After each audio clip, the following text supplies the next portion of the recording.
우리 요한복음 10장은 예수님께서 이렇게 선언하신 귀한 장면을 담고 있지요. 나는 선한 목자다. 나는 내 양들에게 생명을 주고 더 풍성히 주려고 온 목자다. 그리고 나는 내 양들을 위하여 내 목숨도 바치노라. 이렇게 되어 있는 귀한 말씀입니다.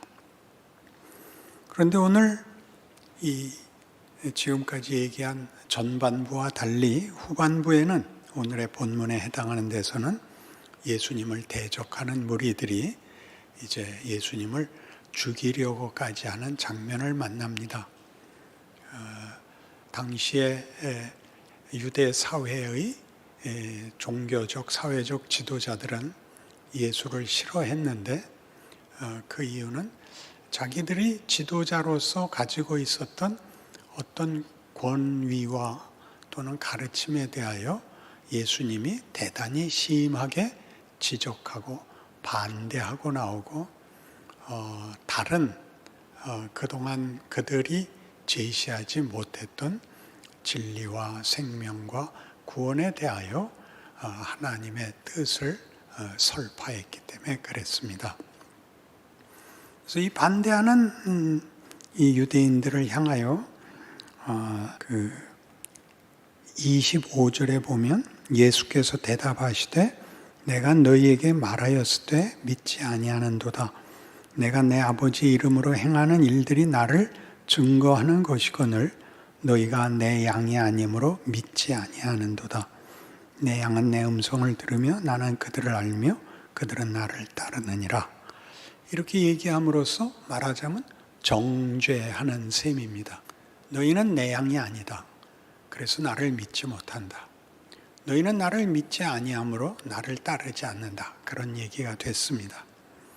우리로서는 어려울 것 없는 내용입니다만은 여기는 아주 심각한 왜곡의 소지가 있습니다. 이제 우리가 예수를 믿는다는 사실을 확인할 때 긍정적이고 적극적으로 신앙에 대한 이해와 기회를 이해하지 못하면 이때의 반대자들 같이 부정하고 비난하고 정죄하는 것으로 자신을 확인하게 됩니다. 그러니까 당시의 바리새인들이 대표적으로 예수를 반대하고 부정하고 심지어 죽이려고 했었던 것은 자기네들이 옳다는 것을 증명하는 유일한 방법이었던 셈입니다. 저들이 예수를 반대하고 예수를 죽이고 자신들을 증명한 것과 똑같은 방식으로 우리는 바리새인들을 비난하고 정죄함으로써 우리가 옳다고 증명을 자꾸 하려고 한다. 그런 말입니다. 예수님은 이 반대를 받아들이십니다. 그들 손에 죽으십니다. 그런데 우리는 반대자들을 꺾고 심판하는 것으로 자신을 확인하지 그 반대와 적대 속에서 살아야 하는 인생이 신앙 인생인 것을 자꾸 이 보복으로 놓치게 됩니다. 이해가 됐다 안 됐다. 그러니까 예수님은 지금 이 바리새인들, 여기 유대인들 중에 어떤 부류들에 대하여 너희는 나를 믿지 않는다. 이렇게 얘기하는 건 얼마나 심각한 문제였냐 하면 요한복음 5장 24절에서 제가 읽을게요. 내가 진실로 진실로 너희에게 이르노니 내 말을 듣고 또 나 보내신 이를 믿는 자는 영생을 얻었고 심판에 이르지 아니하나니 사망에서 생명으로 옮겼느니라.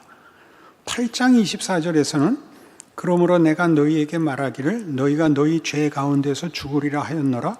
너희가 만일 내가 그인 줄 믿지 아니하면 너희 죄 가운데서 죽으리라. 이렇게 둘이 나뉩니다. 나를 믿으면 사망에서 생명으로 옮겨지고 나를 믿지 아니하면 너희는 너희 죄 가운데서 죽을 것이라 그럽니다. 근데 이 말씀은 지금 예수님이 그 공생애를 살던 그 시점에서 믿을 것이냐 말 것이냐로 결정나는 게 아니라는 것은 예수님이 십자가를 어차피 지셔야 되는 거고 거기에다가 부활을 담아야 구원이라는 것이 완성이 된다는 시간의 순서를 생각해 보면 이 말씀들은 그때의 운명의 심판이 아니라 예수가 오신 뜻과 예수를 믿는 것이 무엇이며 그렇지 않으면 어떻게 되는가 하는 것을 증언해 놓고 그때는 알아듣지 못했던 모든 사람들, 그 후에 오고 올 모든 인류를 위하여 십자가와 부활을 이루셔야 했던 것입니다. 그러니 지금 이 시점에서 우리가 너무 쉽게 성경을 읽을 때마다 바리새인들 때문에 그 바보 같은 놈들, 우리는 달러 라는 식으로 자기 신앙을 확인하기 시작하면 그 적대를 감수하고 적극적으로 살아내야 할 신앙생활은 없고 잘못한 자들을 심판하고 분노만 하면 자기 책임이 다 된 것 같이 생각이 된다 이겁니다. 그러니까 그렇게 하면 신앙생활이 가치가 없죠. 만족이 없죠. 분노하는 것으로 무슨 만족과 행복이 있겠습니까? 그러니까 이 싸움이 큰 싸움이죠. 예수님은 결국 어디까지 가느냐 하면 아버지여 저들을 사하소서 저들이 자기가 하는 일을 알지 못하나이다까지 갈 거 아닙니까? 그들마저 구원의 대상이지 않습니까? 그런데 우리는 이미 그 전에 둘을 이분법으로 나눔으로써 믿은 자와 믿지 않는 자로 편을 가르는 바람에 그럼 뭐가 필요 없어지느냐면 예수님이 십자가를 질 필요가 없어지죠. 우리 모두에게도 그렇습니다. 우리가 난 믿었고 쟤는 안 믿었대요 라고 자기 증명으로 자기를 만족시키려고 들면 우리는 십자가를 진 예수를 따라가는 인생을 적극적으로 우리의 권리와 책임으로 이해하지 못하게 되고 그 인생을 감히 상상도 하지 못하게 됩니다. 나는 옳고 쟤는 틀린데 왜 쟤는 편하게 살고 나는 힘듭니까만 남죠. 그렇죠. 그런 표정을 지으시니까 거기다 마스크까지 썼으니까 이 뭐 도대체 어디까지 쫓아오는지 알 수가 없죠. 요한복음 3장 이건 같이 찾아봅시다. 여러분 잘 아는 구절이지만 다시 한번 음미를 해보세요. 얼마나 굉장한 말씀인지. 요한복음 3장 16절입니다. 다 아는 내용이죠. 정말 알고 있을까요? 3장 16절 16절로 같이 보죠. 하나님이 세상을 이처럼 사랑하사 독생자를 주셨으니 이는 그를 믿는 자마다 멸망하지 않고 영생을 얻게 하려 하심이라. 이건 아멘이죠. 그 다음부터는 제가 차근차근 할게요. 17절 하나님이 그 아들을 세상에 보내신 것은 세상을 심판하려 하심이 아니요 그로 말미암아 세상이 구원을 받게 하려 하심이라. 이게 하나님의 뜻이에요. 모두 다 구원한다 이렇게는 말 못해요. 안 믿는 자들이 분명히 있고 지옥이 분명히 경고되고 있어요. 그러나 하나님의 뜻은 구원을 하자는 뜻이지 와서 둘을 가르자는 뜻은 아니에요. 안 믿는 자들을 혼을 내주러 온 게 아니라 구원받을 수 없는 죄인들을 구원하려고 왔어요. 이 방향과 의도를 아셨으면 그다음에 18절을 또 볼게요. 그를 믿는 자는 심판을 받지 아니하는 것이요 믿지 아니하는 자는 하나님의 독생자의 이름을 믿지 아니함으로 벌써 심판을 받은 것이니라. 심판을 받지 않는 것과 심판을 벌써 받은 건 차이가 뭘까요? 천국을 갔다 지옥을 갔다라는 이분법이 아직 아니잖아요. 예수를 믿어서 죽은 다음에 눈을 떠보니 천국이었다. 예수를 안 믿어서 죽고 눈을 떠보니 지옥이었다. 이런 얘기가 아니라 지금 벌써 하거든요. 벌써 이미. 어떤 뜻이에요? 이 심판은 예수를 모르면 하나님의 창조의 목적과 하나님이 누구신가의 관계와 그 관계 속에서의 자기 정체성을 알지 못하면 그는 사망이 운명인 인생을 살 수밖에 없습니다. 그게 벌써 심판을 받은 것입니다. 인간이 인간다워지고 인생이 인생다워지는 아무런 가능성이 없습니다.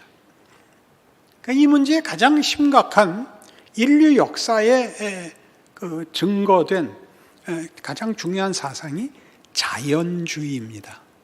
자연주의라는 것은 우리가 태어나서 살고 있는 이 정황, 이 환경, 원칙, 그 영역이 도대체 어떤 질서를 갖고 있느냐라는 데 대한 이해, 가장 대표적인 이해가 자연주의입니다. 자연주의라는 것은 우리가 자연에서 보는 질서입니다. 해는 동쪽에서 뜨고, 여름은 덥고, 심는 대로 거두고, 그리고 약육강식이고, 적자 생존이고, 무한 경쟁입니다. 그리고 죽어야 됩니다. 모든 것이 순환하는 것 같고 의미가 없어 보입니다. 그래서 자연주의는 당연히 허무주의로 귀결됩니다. 허무주의. 그 체념이 그래서 삶을 무기력하게 만들기도 하고 반발하기도 합니다. 잘 살아봤자 뭐해? 열심히 살아봤자 뭐해? 정직해서 얻는 게 뭐야? 라는 분노가 일어나죠. 자폭, 그리고 아무에게나 하는 횡포로 드러날 수 있습니다. 근데 그것이 우리 모두가 살고 있는, 몸담고 있는 그 원칙 속에 있는 자연입니다. 자연 질서가 그렇습니다.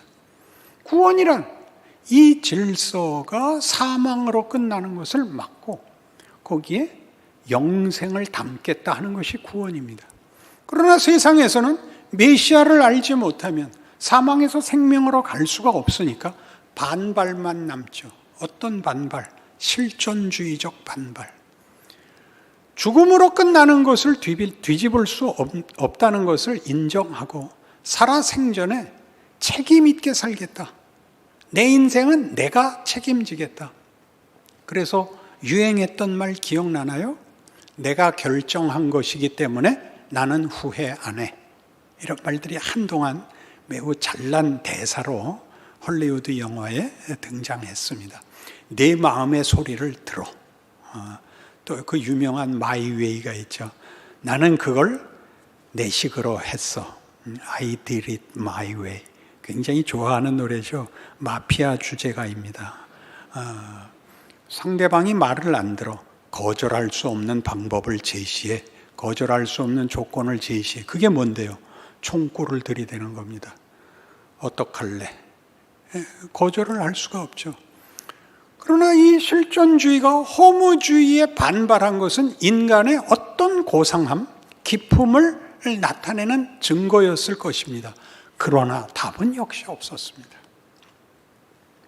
왜 없냐 하면 실존주의가 가졌던 내 결정이라는 건 내가 아는 이해 한도와 능력 한도에서밖에는 책임을 질 수가 없는데 살아보니까 나는 이 우주 속에서, 이 시간 속에서 너무나 아무것도 아니더라는 겁니다.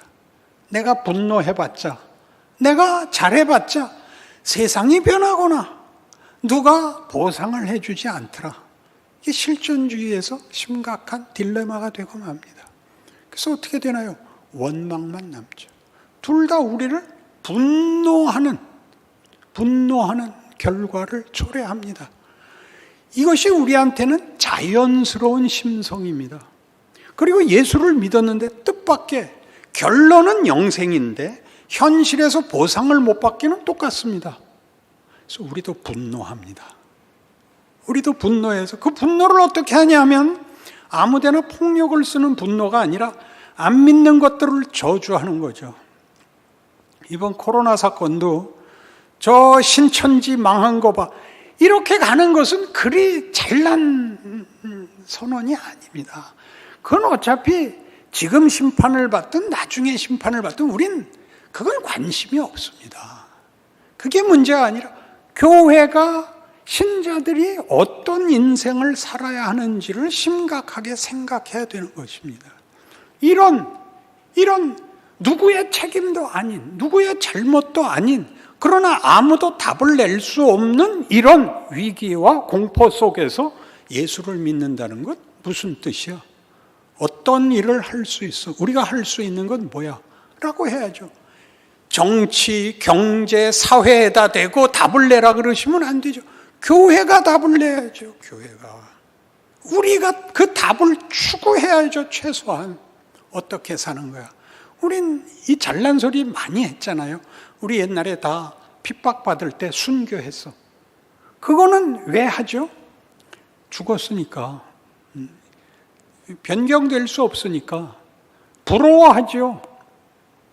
그리고 칭찬하죠. 왜요? 유명해졌으니까. 영어권에서, 기독교 문화권에서는 애들 이름을 요한을 제일 많이 걸죠. 이름을 많이 쓰죠. 존하고 폴, 피터, 톰 이런 예수님 제자들을 쓰는데 굉장히 좋은 의도로 합니다. 다 순교당했다는 건 아나요? 도마는 인도까지 가서 죽었습니다. 다 순교당합니다. 처절하게 살지요. 기쁘게 처절하게 삽니다. 왜 우리 한국 기독교는 복이라는 말이 이렇게 치사해져 가지고 이런 거스름이나 무지에 이렇게 직면했을 때 꼼짝도 못하는지 모르겠어요. 무슨 신앙생활이 그래요? 당연히 오해받죠. 너희는 예수를 믿는다며. 그럼 최소한 너희는 안 걸려야 되는 거 아니야? 그쯤은 비난을 받는 거예요. 예수님 보고 뭐라 그랬는데요? 네가 남의 생명은 구하고 네 생명은 왜 못 구하냐? 네가 하나님의 아들이 오면 또 내려와 보라 까지 가는 거잖아요. 모르잖아요. 뭘 화를 내겠어요? 저 새끼 아가리를 찢어 주십시오. 왜 그렇게 해요? 왜 무슨 신앙생활이 있다오냐 이거죠. 목사님 진정하세요. 네. 자, 그러니까 잘 생각해 보세요. 우린 위대한 걸 놓치고 있단 말이에요. 위대한 걸 놓치고 치사한 걸로 신앙을 증명하니까 우리 스스로가 힘이 없잖아요. 자기가 알잖아요. 자기가 스스로가 다 알잖아요. 예수를 믿는 게 뭐 이렇게 실력이 없을까요? 담대하다는 게 나는 아무렇지도 않아 그러라는 거 아니에요. 로마서 10장에서는 이렇게 놀라운 얘기가 나옵니다. 로마서 10장 16절 이하를 제가 읽어드리겠습니다. 그러나 그들이 다 복음을 순종하지 아니하였도다. 이사야가 이르되 주여 우리가 전한 것을 누가 믿었나이까 하였으니 그러므로 믿음은 들음에서 나며 들음은 그리스도의 말씀으로 말미암았느니라. 그러나 내가 말하노니 그들이 듣지 아니하였느냐? 그렇지 아니하니 그 소리가 온 땅에 퍼졌고 그 말씀이 땅 끝까지 이르렀도다 하였느니라. 그러나 내가 말하노니 이스라엘이 알지 못하였느냐? 먼저 모세가 이르되 내가 백성 아닌 자로서 너희를 시기하게 하며 미련한 백성으로서 너희를 노엽게 하리라 하였고 이사야는 매우 담대하여 내가 나를 찾지 아니한 자들에게 찾은 바 되고 내게 찾지 아니한 자들에게 나타났노라 말하였고 이스라엘에 대하여 이르되 순종하지 아니하고 거슬러 말하는 백성에게 내가 종일 내 손을 벌렸노라 하였느니라. 이게 무슨 뜻이에요? 보세요. 이사야 53장에 나오는 메시아에 관한 예언 중에 메시아가 오면 세상이 영접할 거라고 생각하느냐? 환영할 거라고 생각하느냐? 아니, 전혀 이해하지 못할 거다. 거부할 거다. 우리의 전한 것을 누가 믿었느냐? 여호와의 팔이 네게 나타났느냐? 아무도 몰라봤다는 거죠. 그러나 예수님이 오신다고요. 여기 계속 얘기하죠. 모세가 얘기하기를 이스라엘 백성이 뭐라 그랬다고요? 너희들이 제대로 하나님을 섬기지 못할 것이기 때문에 하나님이 이방을 불러서 너희를 시기하게 하겠다. 이방은 지금 우리 오늘 본문식으로 얘기하면 바리새인들을 먼저 불러서 먼저 믿었다고 큰 소리치는 우리를 시기나게 하겠다. 그렇게 얘기합니다. 우리가 생각하는 이분법을 훌쩍 넘어서죠. 우리가 모르는 거 많습니다. 하나님의 일하심의 크기, 하나님의 은혜의 그 권능에 대하여 우리는 마음에 쉬운 분노, 쉬운 심판을 내려놓고 두려움과 그 긍휼하심에 대한 깊은 감격으로 말없이 우리의 인생을 살아내야 됩니다. 여기를 사는 것이 한국교회는 별로 소개되지 않고 있습니다. 이스라엘 보고 뭐라 그랬다고요? 21절 이스라엘에 대하여 이르되 순종하지 아니하고 거슬러 말하는 백성에게 내가 종일 내 손을 벌렸노라. 포기하지 않고 거부하고 딴소리하고 우상 섬기는 내 백성을 나는 한 번도 외면하지 않았다. 나는 한 번도 내 팔짱을 끼지 않았다. 나는 내 팔을 벌리고 내 품을 열어놓고 있었다. 이렇게 선언했다는 것입니다. 같은 로마서 11장에 가면 29절 이하에 하나님의 은사와 부르심에는 후회하심이 없느니라. 너희가 전에는 하나님께 순종하지 아니하더니 이스라엘이 순종하지 아니함으로 이제 긍휼을 입었는지라. 이와 같이 이 사람들이 순종하지 아니하니 이는 너희에게 베푸시는 긍휼로 이제 그들도 긍휼을 얻게 하려 하심이라. 하나님이 모든 사람을 순종하지 아니하는 가운데 가두어 두심은 모든 사람에게 긍휼을 베풀려 하심이라. 순종하지 아니하는 것을 용납하십니다. 바리새인들 욕할 게 없다고요. 지금 나쁘게 노는 놈들을 심판하지 마시라고요. 먼저 믿었으면 나도 불순종하는 시간을 하나님이 허락했고 항복을 받아내셨고 그리고 앞서 걷게 하셨다. 저 말 안 듣는 것들도 하나님이 긍휼함으로 완성시킬 것이라고 하나님의 약속을 나는 믿는다 라는 관대함, 신앙의 크기로 담아내지 못하면 우리는 아까 얘기한 자연주의와 실존주의에서 본 바와 같은 이 체념, 이 실망이 가지는 분노에서 벗어나지 못합니다. 그러면 예수를 믿었으나 분노는 동일한 분노가 되고 맙니다.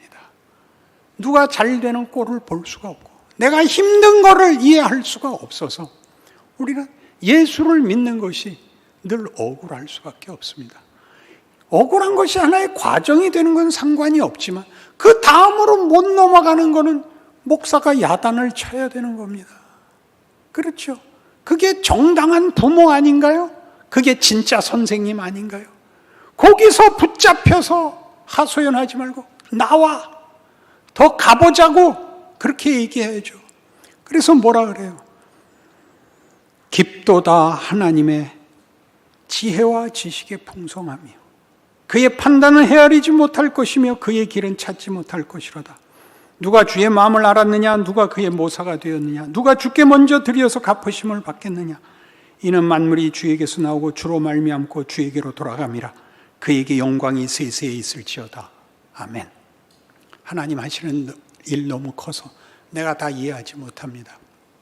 가장 대표적 사건이 예수를 십자가에 못 박은 것이고 바울이 스데반 죽이는 겁니다. 기가 막히지 않습니까? 그때 우리가 하나님이었으면 바울 죽여버렸지 스데반 죽이겠습니까? 하나님이 바울 손으로 스데반을 죽이게 하고 바울로 대사도를 삼아 복음을 온 세계에 전합니다. 그러니 우리는 하나님 일하심을 믿습니다. 그리고 내 조건과 내 한계를 인정하고 하나님의 지혜와 권능을 십자가와 부활로 희망을 가지고 극복할 것입니다. 그런 믿음이 여러분에게 부디 충만하셔서 앞으로도 살아내야 할 여러분 인생 속에서 만나는 모든 시험과 위협 앞에서 믿음을 가지고 산다는 게 무슨 뜻이야? 라고 자신에게 물으시고 답하시고 이겨내셔서 여러분 각각이 스스로가 하나님의 자녀된 명예와 기적을 누리시는 복을 받기를 원합니다. 기도하십시다. 하나님 아버지, 우리는 예수를 믿는 사람들입니다. 우리를 위해 오신 창조주시오, 구원자시오, 우리의 생명이시오, 우리의 소망이시오, 영광이신 예수를 믿습니다. 예수께서 우리를 위하여 십자가를 지신 것을 믿습니다. 부활하신 것도 믿습니다. 순종하겠습니다. 그리하여 승리하고 예수 안에서 일어난 기적들과 약속들이 우리 생애에 넘쳐나는 증인이 되겠습니다. 함께하여 주시옵소서. 예수님 이름으로 기도합니다.